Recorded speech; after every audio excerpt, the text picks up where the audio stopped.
Hey y'all, welcome back to my channel. It's your favorite sis, Terry, up in the hizzy. Welcome back to my channel. Happy New Year. This is my first video of the year. You know, there's a video I recorded a while ago. I feel like the message is still relevant. I need to upload that video. Anyway, that's not what we're here for. Let us get into why we're here.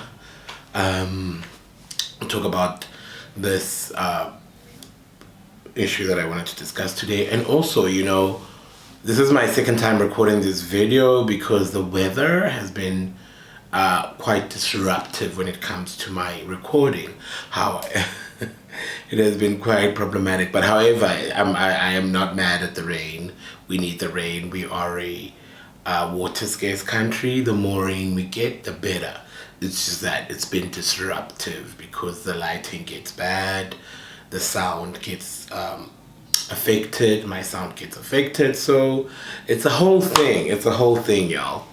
So anyway, the thing that I wanted to discuss, or that I'm going to discuss again, recording it again as I said, is that I wanted to talk about the incident that trended some while ago, which included MacG and Soul Penduga.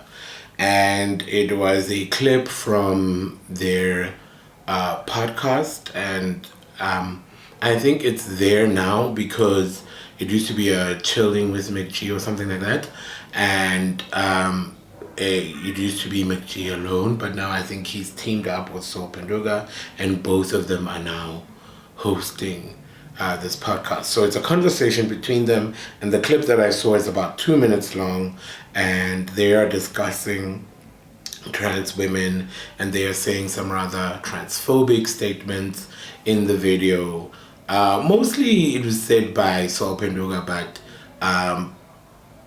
MacG was adding on and laughing, and yeah, so you've probably seen the video. If you haven't, go look for it somewhere and find it, and you'll see it on Twitter or even here on YouTube, even on Instagram.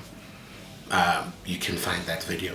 So what happened was, so they're busy talking, and Soul Penduga says something along the lines of, they were talking about trans women, and he says, that's a woman with a dick, right? And MacG laughs at that statement. And now what I want to firstly address, in that video, there is a woman who's in the background, right? Whose voice we hear, but who we do not see in the video. And I think she's also part of their videos, because what I did is I went to the podcast Instagram page to just check them out and see what's going on here, and I hear her in other videos as well. She is heard in the background but not really seen on the videos. So what she tries to do, right, she tries to correct them. She tries to come from a politically correct place in terms of responding to the things that they were saying and trying to correct them and say, no, it's not, because Soul Penduga says, yeah, what are they called again? It's she-male. And she's like, no, it's transgender.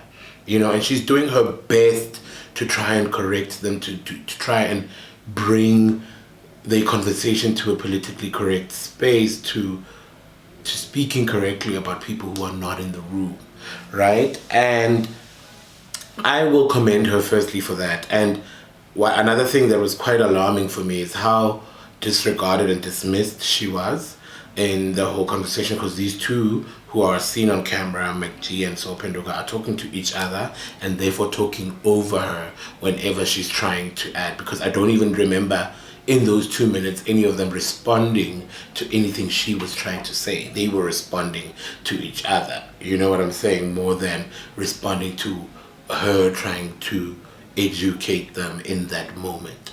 And yeah, they were dismissive of her. And I guess this is why also I have a issue with supporting heterosexual men in the public eye. It's because of these kinds of incidents, right?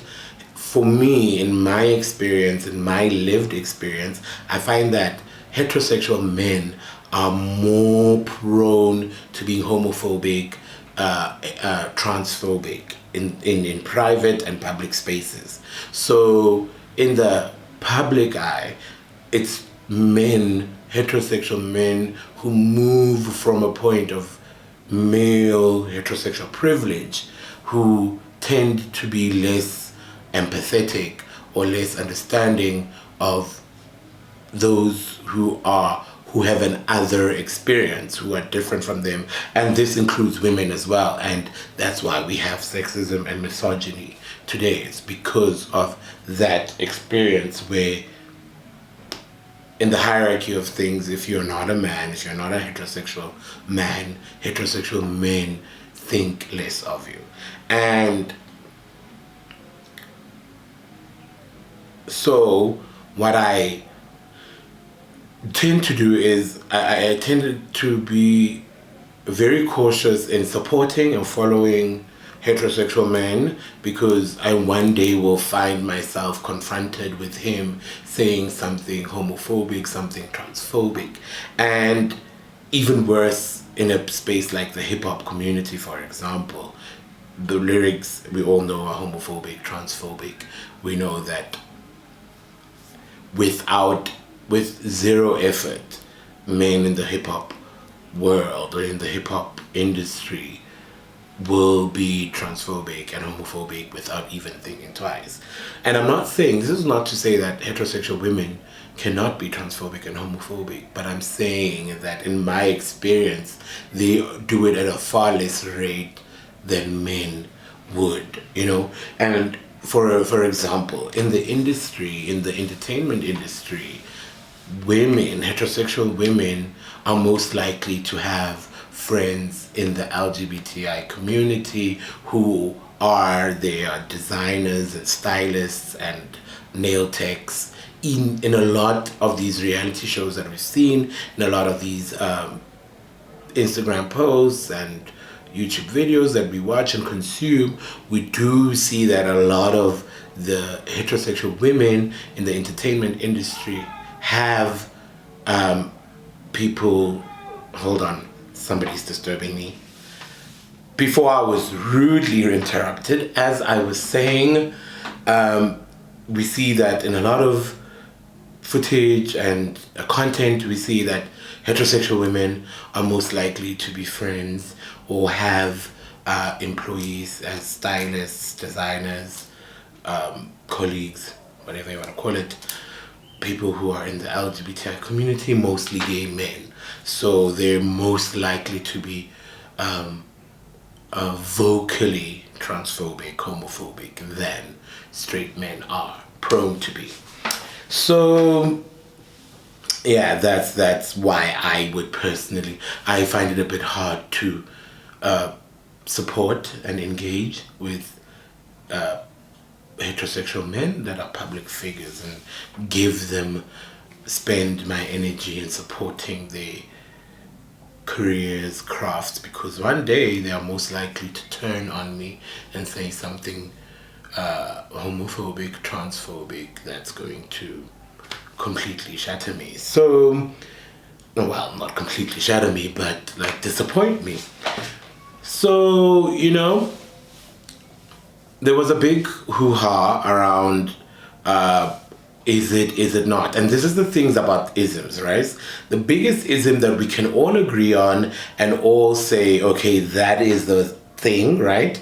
We can all agree that, yeah, no. Agree and say, yeah, no, that was racism, that was a racist incident, that was a racist thing to say, that was a racist action, that was racist. We can unanimously agree on such an incident occurring, as opposed to the others. If it's sexism, and I remember somebody speaking about this, to saying, I think it was Chimamanda, talking about sexism, to say, you know, when I'm sitting around a table and I talk about racism, everybody agrees. Everybody's in agreement. We're like, yeah, that was racist. But the moment I say I had a sexist incident, then people want to unpack that.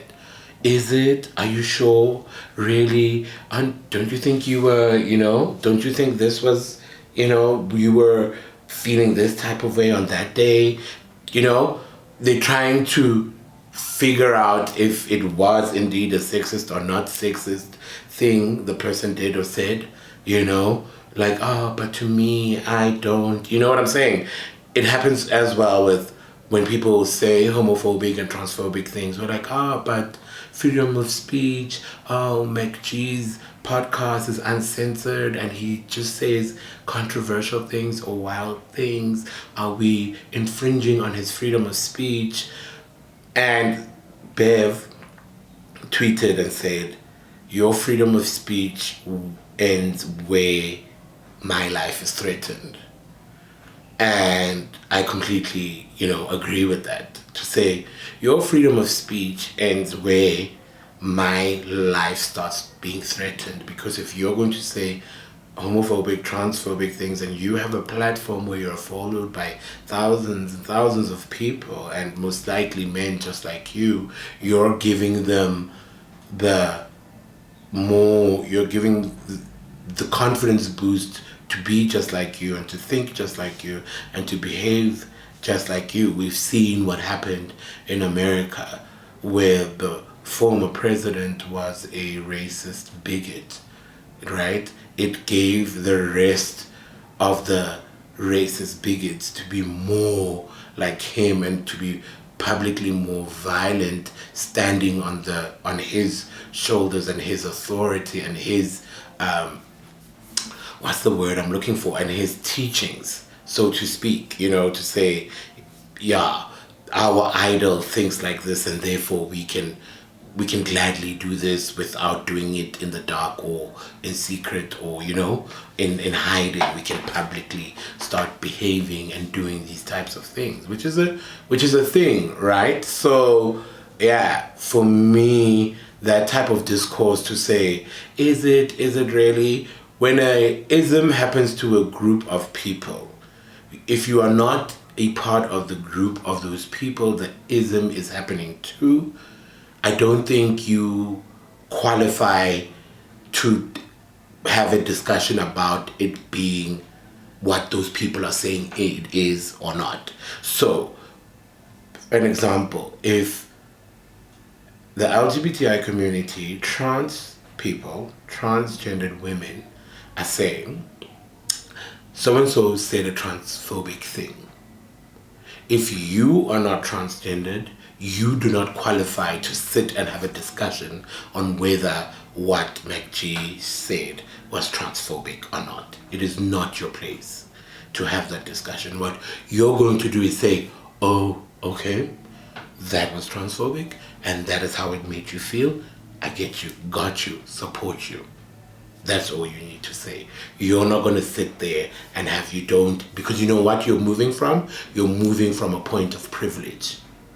Just like the person who was being transphobic, to say those transphobic things is because they have a privilege over a transgendered person. As a heterosexual man, the world is built for them. The world is built for them to exist, and they can therefore say transphobic things because of that privilege.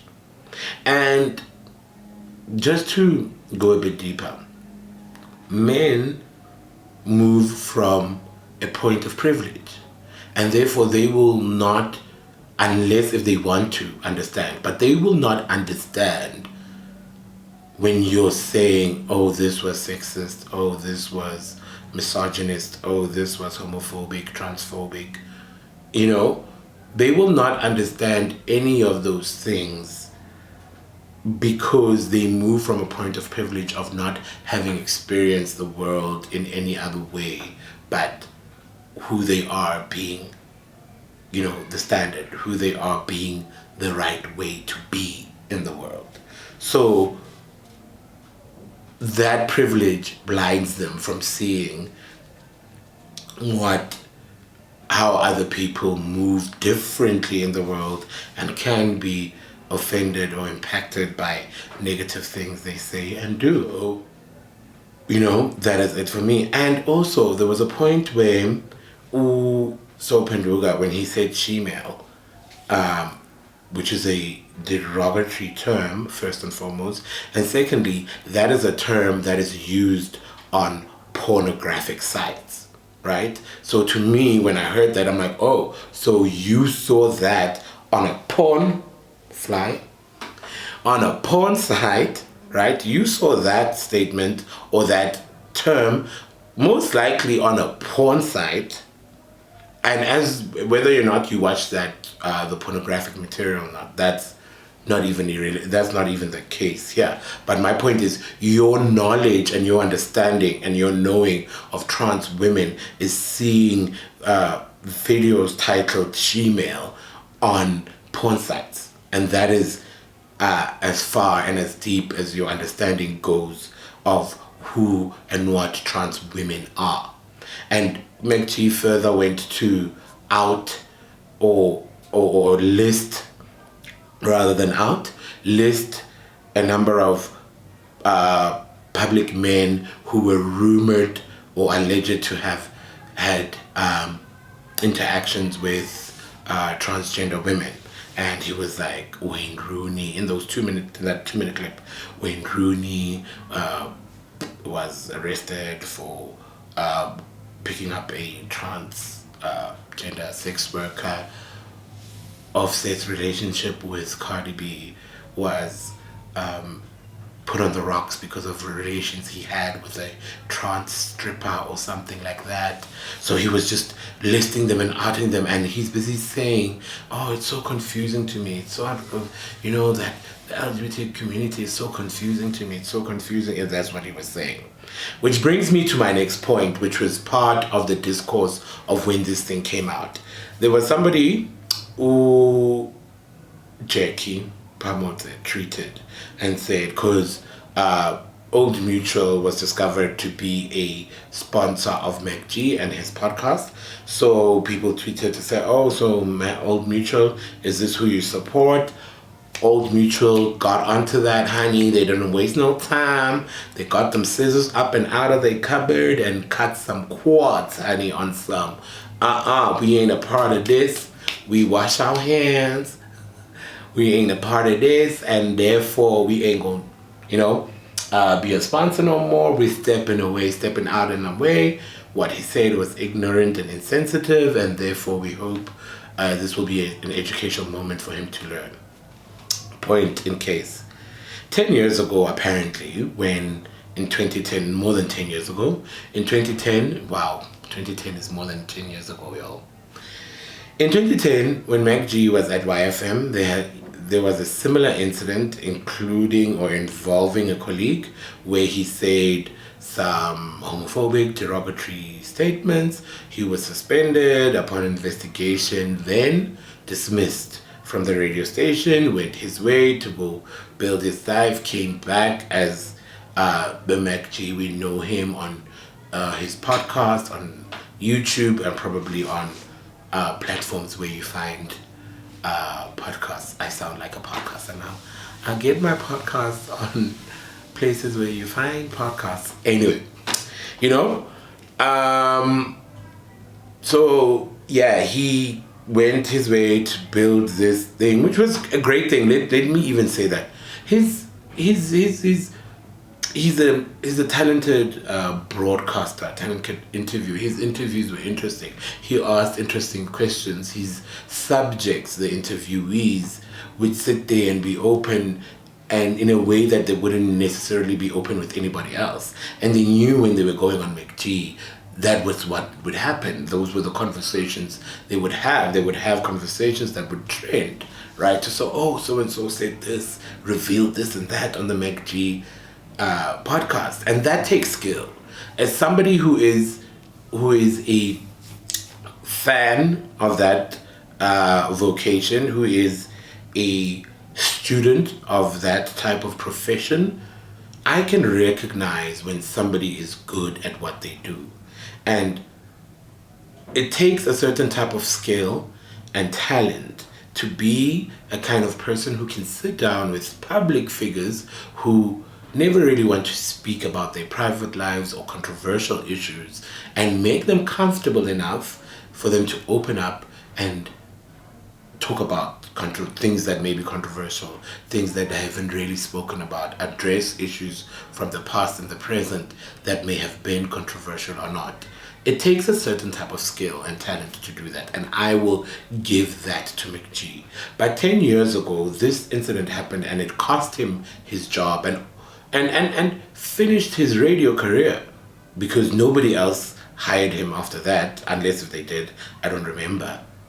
And I think I saw somewhere that he did get another job and he lost it as well or something. But anyway, he said that, and it cost him his job, literally almost cost him his career, but he was able to pivot and come back on a platform such as YouTube and podcasting platforms.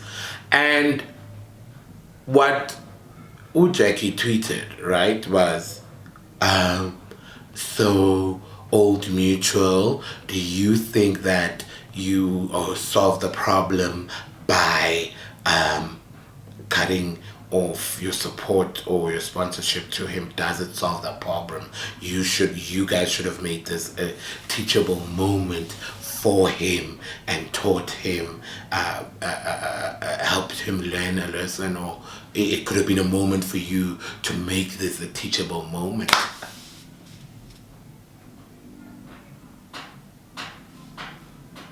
I mean, girl, please.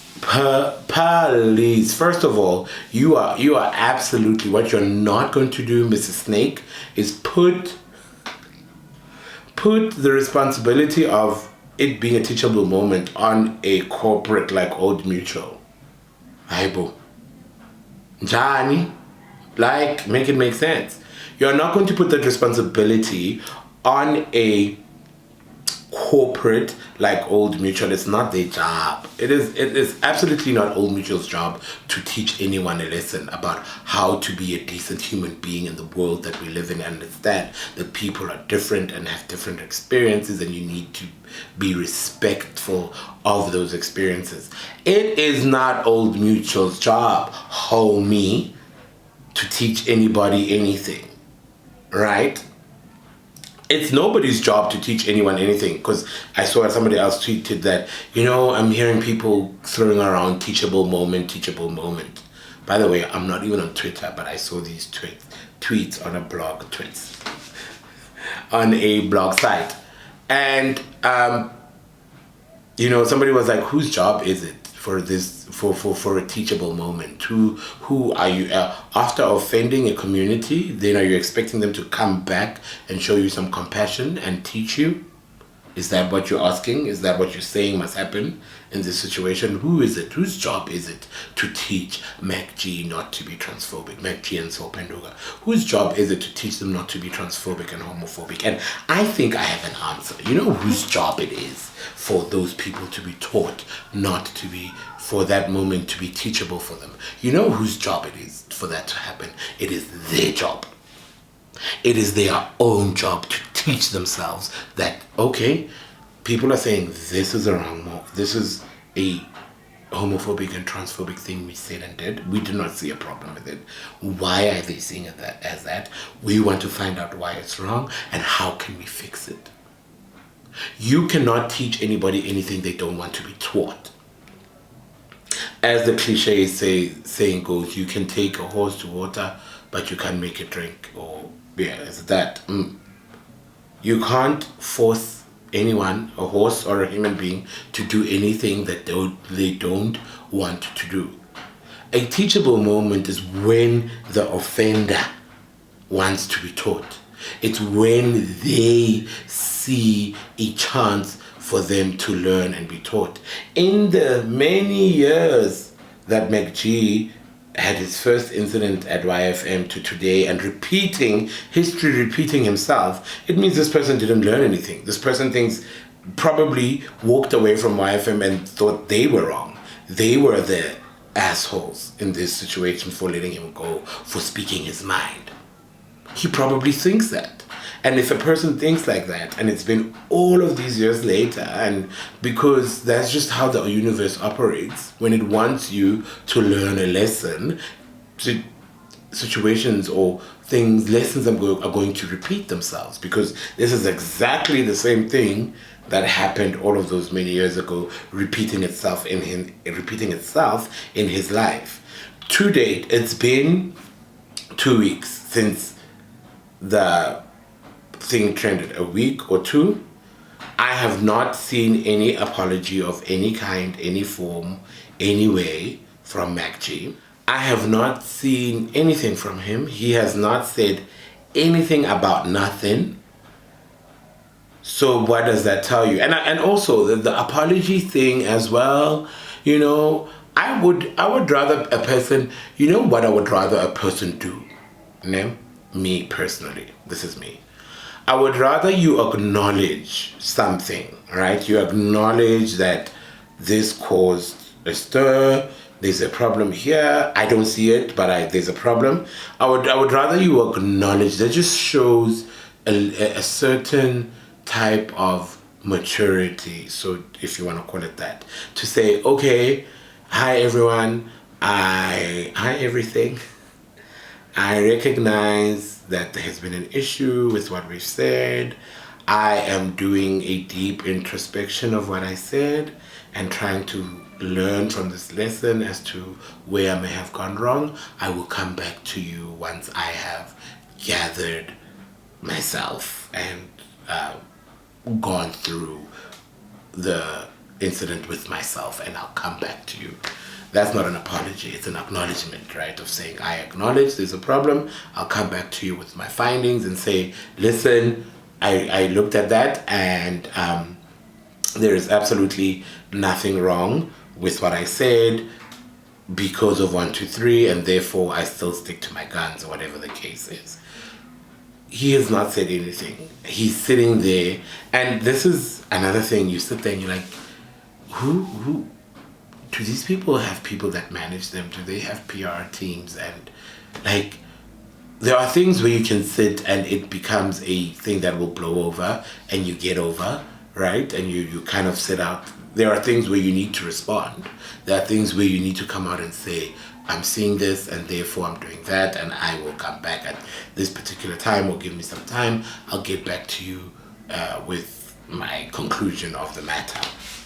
You know, and this is one of those things where a person needs to come out and speak out and not bury their head in sand like an ostrich and hope that it goes away.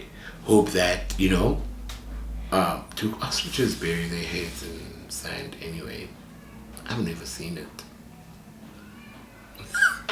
So, you know, I ask myself, do people like him have PR teams or other teams that work with them, or other people that work with them that could give them different perspectives to say, dude, you know what, just put out a statement, say something, put out a tweet, whatever, instead of keeping quiet, because you just look like an even worse douchebag than you originally were.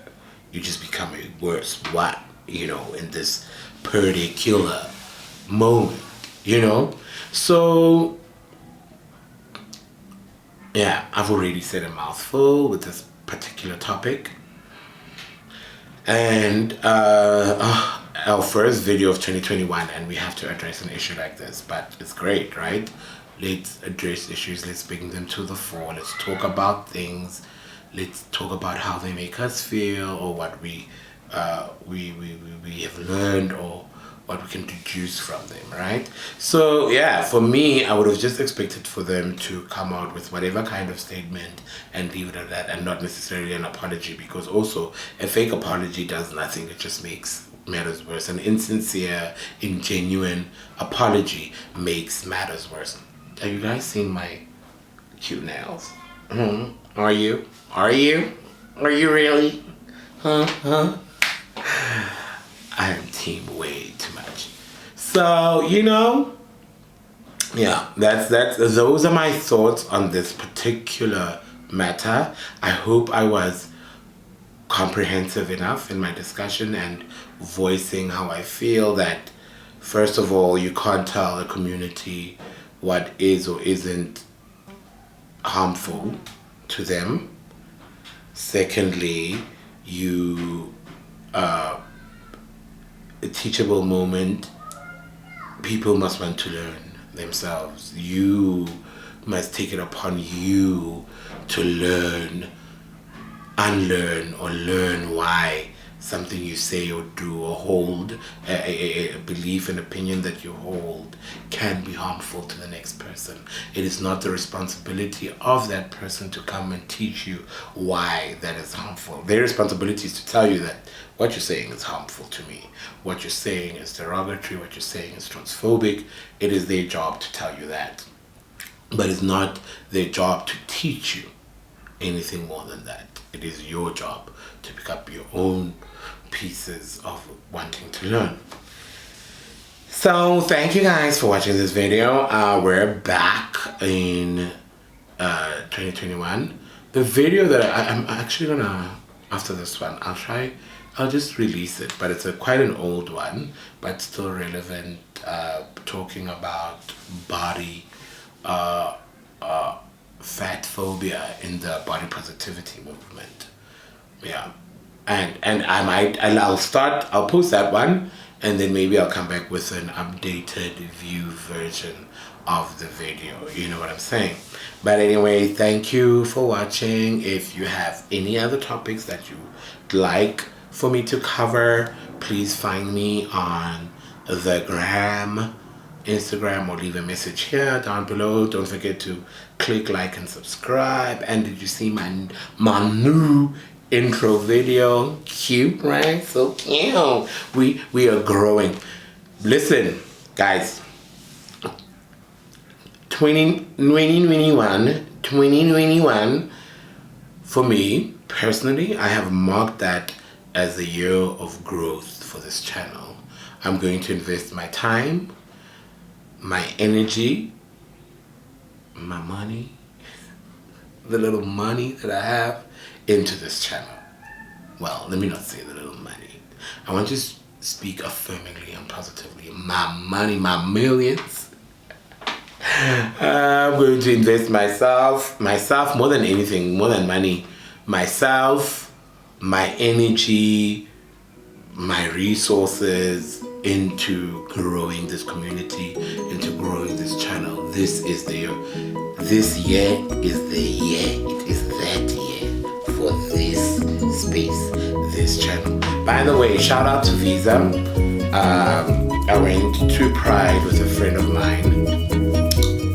She worked for Visa at the time, and I did a vlog on the days of vlogging. I no longer vlog. This channel is no longer a vlog channel. But yeah, shout out to Visa. Love.